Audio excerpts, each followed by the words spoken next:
Assalamualaikum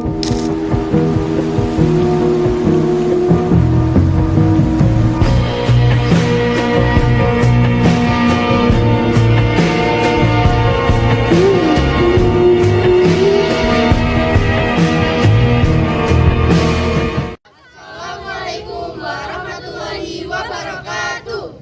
Kami dari kelompok 3 akan membawakan berita dengan tema lingkungan sekolah. Untuk itu, izinkan kami untuk memperkenalkan diri. Perkenalkan, nama saya Muhammad Hidayat. Saya Shalom Azarin Zahra. Saya Salosabika Aziza. Saya Nia Indra. Saya Raisya Ahmad Destiani. Saya Naila Najwa Kamilani. Saya Baharudin Hamzah. Yuk, langsung aja ke videonya. Selamat siang Sensei. Hari ini tuh saya mau mewawancarai Sensei tentang Extra JLO. Soalnya menurut saya Extra JLO ini sangat populer di kalangan remaja saat ini. Oh, oke, boleh. Ya, Nah, menurut Sensei itu ekstrakurikuler JLO itu apa aja sih yang dipelajari? Oke, kalau di Jilo biasanya kita mempelajari beberapa hal. Yang pertama ada tata bahasa Jepang tentu saja. Kemudian yang kedua ada budaya Jepangnya juga. Jadi dari budaya tradisional seperti mungkin membuat origami. Kemudian ada juga permainan tradisional Jepang, membahas makanan Jepang dan lain-lain seperti itu. Kalau untuk tata bahasanya mulai dari huruf seperti hiragana, katakana, kanji, kemudian nanti ada pola kalimat sampai bacaan dan lain-lain seperti itu. Nah, banyak sekali ya Sensei Iya. berarti. Saya juga dulu sangat tertarik sama JLO Iya. juga. Ini boleh tanya balik. Ya, silakan. Biasanya itu ekstra JLO itu apa ya, harinya itu kapan saja gitu ekstranya? Kapan? Untuk harinya biasanya kita untuk wajibnya ada di hari Rabu. Itu pertemuan rutinnya kita belajar ya materi bahasa Jepang, tata bahasa atau sekali diganti budaya seperti itu. Kemudian ada yang hari Senin juga, tapi itu tidak wajib. Itu ada kelas JLPT. Jadi khusus untuk anak-anak yang ingin mengambil tes JLPT yang mana seperti TOEFL-nya Jepang kayak gitu. Itu kira-kira berapa lama ya untuk ekstranya? Untuk gitu? durasi ekskulnya, ya biasanya kita 1,5 jam. Ya, pelajari jam 3 sampai setengah 5. Bagaimana cara ekstrakurikuler JLO membantu para siswa meningkatkan kemampuan bahasa Jepang mereka? Oke, kalau dari bagaimana, sebenarnya itu juga kembali ke minat tiap individu masing-masing ya. Mau arahnya kemana, fokusnya kemana. Apakah mereka ingin lebih menguasai percakapan atau mereka fokusnya untuk ikut tes JLPT seperti itu. Jadi kalau ditanya bagaimana cara ekskul Jepang bisa meningkatkan kemampuan bahasa Jepang dari tiap anggota, jadi dikembalikan lagi kepada tujuan tiap individunya. Kalau untuk siswa yang ingin mengikuti tes JLPT atau memang goalsnya ingin lulus tes JLPT, berarti nanti diarahkan untuk mengikuti yang kegiatan yang di hari Senin seperti itu. Kita membahas latihan-latihan soal JLPT. Jadi kita arahkan ke situ, kita bantu di situ untuk bisa mempelajari materi-materi yang biasanya muncul di tes JLPT. Kemudian kalau memang yang ingin fokusnya ke percakapan, bisa lebih lancar ngomong, berarti di pertemuan rutin itu sudah termasuk semuanya, karena di sana ada juga materi percakapan seperti itu, mendengarkan orang berbicara terus menanggapi seperti itu. Kadang kan siswa itu banyak yang kayak bosan gitu kan, boring. Itu bagaimana tanggapan Sensei? Biasanya memang harus kegiatan ekskul itu bisa dikemas dengan sesuatu yang menarik. Jadi kita biasa diselingin ada games seperti itu. Jadi games entah itu games tentang huruf, bermain kartu dan sebagainya seperti itu. Atau kadang-kadang diselingi dengan permainan tradisional Jepang di tengah-tengah materi seperti itu. Siapa yang mengusulkan adanya ekstrakurikuler JLO yang ada di Semanika ini? Wah, kalau mengusulkan ini agak panjang ceritanya. Oke, jadi ceritanya dulu ekskul Jilo ini kebetulan gini, saya juga alumni sekolah ini. Oh iya. Tahun 2009 saya masuk di SMA 1 Trian ini. Kemudian waktu saya masuk di kelas 12 itu ada yang namanya klub Jepang. Dulu namanya masih klub, bukan ekskul. Klub bahasa Jepang gitulah dulu namanya. Kemudian dulu itu kelas 12-nya kebetulan ada yang menang lomba pidato. Kelas Jepang tingkat provinsi. Sehingga ada kesempatan dibawa ke Jakarta, tapi sayangnya nggak lolos sampai dibawa ke Jepang. Jadi seleksinya di tingkat provinsi, kemudian nasional, baru ke Jepang kayak gitu. Nah, karena waktu itu ada yang menang di tingkat provinsi sampai didatangi sama konjen Jepang ke sini. Kemudian dari situ klub bahasa Jepang mulai kayak banyak peminatnya gitu.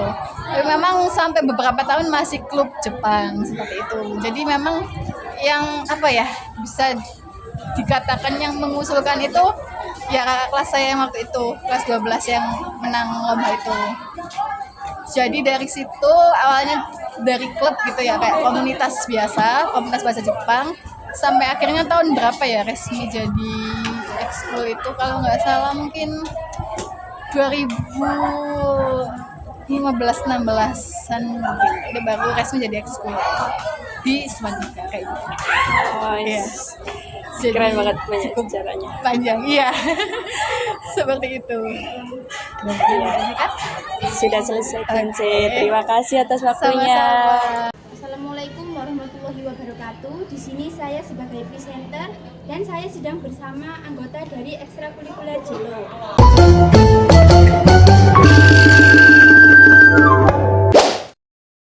Karena dulu waktu saya SMP saya pernah mengikuti ekstra Jepang selama 2 tahun. Lalu pas saya SMA saya melihat ekstra Jilo di Semantika. Jadi saya tertarik untuk mengikuti Jilo karena saya ingin lebih mendalami belajar mengenai bahasa Jepang. Jadi emang dari awalnya udah dari SMP ikut ekstrakurikuler ini. Terus habis itu dilanjutkan lagi di SMA. Baik, terima kasih. Dan alasan saya masuk Japanese Law adalah karena saya tertarik untuk mempelajari bahasa Jepang, budaya di Jepang, dan aksara Jepang, dan tarian Jepang yang sangat ikonik dengan Jepangnya sendiri. Itu saja alasan saya ingin masuk Jepang. Jadi alasan saya untuk memasuki ekstrakurikuler Jelo adalah karena saya ingin memperdalam pemahaman saya mengenai kebudayaan Jepang dan juga bahasa-bahasa yang mereka gunakan sehari-hari. Baik, terima kasih. Jadi sebelumnya perkenalkan kami dari kelompok vlog bahasa Indonesia yang bertema tentang lingkungan sekolah. Di sini kami bersama. Di sini saya dan teman saya ingin bertanya mengenai ekstrakurikuler futsal. Bu Muf, saya mau tanya, kapan ekstrakurikuler futsal didirikan? Ekstrakurikuler futsal itu didirikan pada tahun 2003. Kemudian pendirinya itu Pak Nur Yahya. Ya, itu. Lanjut ke pertanyaan yang kedua. Siapa yang mengusulkan futsal untuk dijadikan ekstrakurikuler? Ya, sama yang mengusulkan supaya futsal jadi ekstrakurikuler itu Pak Nur Yahya. Beliau mengusulkan kepada kepala sekolah untuk bisa dijadikan ekstrakurikuler tetap di Semantika. Lanjut ke pertanyaan yang ketiga. Prestasi apa saja yang pernah diraih oleh ekstrakurikuler futsal? Prestasinya, yang pertama itu juara 1 futsal competition Himasima, yang kedua itu juara 3 Petrokimia Gresik, yang ketiga juara 3 Troyes Cup, kemudian yang keempat ada juara 1 futsal turnamen Public Health Fair atau Unusa Cup. Itu prestasi dari futsal. Pertanyaan yang keempat dibacakan teman saya, Bu Muf. Pertanyaan yang keempat ya, Bu Muf ya. Dari sekian banyak prestasi pasti ada kendala sedikit yang dihadapi. Bagaimana sih Bu cara menghadapi kendala yang tiba-tiba muncul? Menghadapi kendalanya pastikan seputar taktik, seputar strategi. Berarti kita juga harus mengupgrade taktik dan strategi pada permainan futsal itu sendiri. Kemudian untuk para pemainnya diharapkan kan sekarang kan sudah banyak video-video taktik futsal. Jadi diharapkan supaya pemain itu bisa mengupgrade kemampuannya supaya nanti bisa jadi pemain profesional insyaallah. Lanjut pertanyaan yang kelima ya, Bung ya. Di mana biasanya latihan futsal dilaksanakan? Latihan futsal kalau di Semantika itu biasanya dilaksanakan di lapangan indoor atau di lapangan outdoor juga. Lanjut pertanyaan ke-6 Bu Muf. Mengapa ekstrakurikuler futsal dapat menarik minat banyak siswa? Kenapa? Mungkin karena negara Indonesia itu kan negara gila bola, jadi sepak bola, futsal itu termasuk olahraga umum bagi semua kalangan termasuk siswa Semanika. Itu saja ya Bu Muf, terima kasih. Sama-sama.